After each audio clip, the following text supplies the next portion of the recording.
Hey Tom and Jay, I know you both got absolutely smashed on the recent bank tax idea, but hey, all is not lost. Let me give you an idea that'll put millions of dollars a year back into your state coffers, and it will not cost you a cent or any electoral backlash. In fact, you could gain up to 300,000 voters. Just bear with me while I go through the basics for you.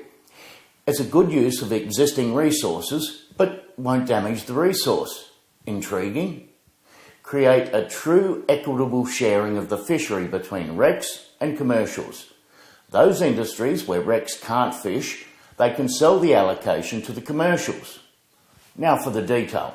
Okay, using the Fisheries Management Act under Section 7 1B called Optimum Utilisation, it calls for the allocation of aquatic resources to achieve optimum utilisation of those resources for the benefit of the community. It basically means that resources are to be allocated in a way that achieves the best use of the resources for the community at large, not just best for a particular sector. Are you both still with me? Here's the juicy bits, Tom, because I know you love getting all the flesh off the bone. Under the current allocation of this state's fish resources, overall the commercial fishers get 71.28%, and the recreationals, including charter operators and the indigenous fishers, get 28.72%. Now, that's nowhere near equitable, don't you think? Now, here's the gem, Tom. If the resources were allocated on a 50-50 basis, which of course would be equitable, the millions of dollars you could make year in and year out would save you bacon. Here's the current list of near 100% allocation to the commercial sector. Abalone, 99.74%. Australian sardines, 100%. Australian anchovy, 100%. Balmain bugs from Spencer Gulf, 100%. King prawns, 100%. Mud cockle, 99.7%. And southern rock lobster, 95.5%.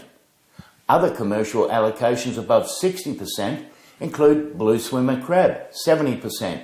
Greenback flounder, 88.7%, pippy, 73%, sand crab, 85%, snapper, 81%, southern garfish, 79.5%, southern calamari, 61.6%, and yellowfin whiting, 78%.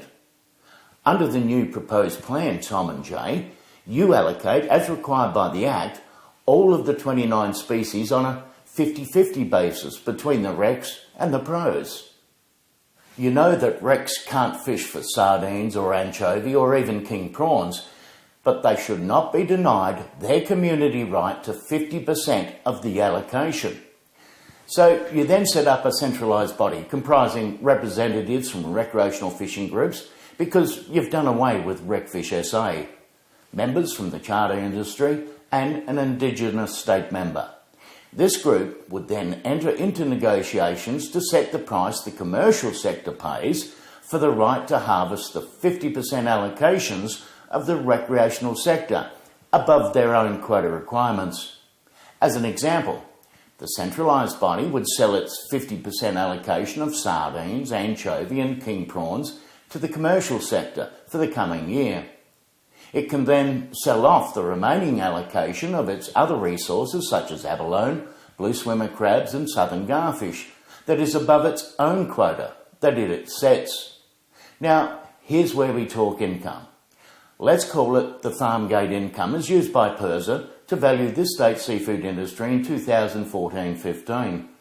The total value, excluding tuna, oysters and the aquaculture industry, was worth $522 million annually. Now that's a lot of money. Let's halve it as a starting point. Remember the 50-50 rule. So that leaves $260 million. Now, knowing the commercials need to make a profit, the recreational representative body sells its available allocations to the commercial sector at 20% of the gate price. Overall, that would generate $52 million a year, way more than any recreational fishing licence could generate, and with no electorate backlash. That $52 million goes into a specific account only used for refurbishing jetties, boat ramps and providing the facilities that you, Tom and Jay, have to currently fund from consolidated revenue. This proposal actually frees up all of that money in your budget to be spent on other things, of which I'm sure you'll not have any trouble doing. What has cost you in the past is now paid for by the commercial sector in a market-free economy where they negotiate with the Recs in order to harvest their allocation. So look, you two fellas have a lot to think about now.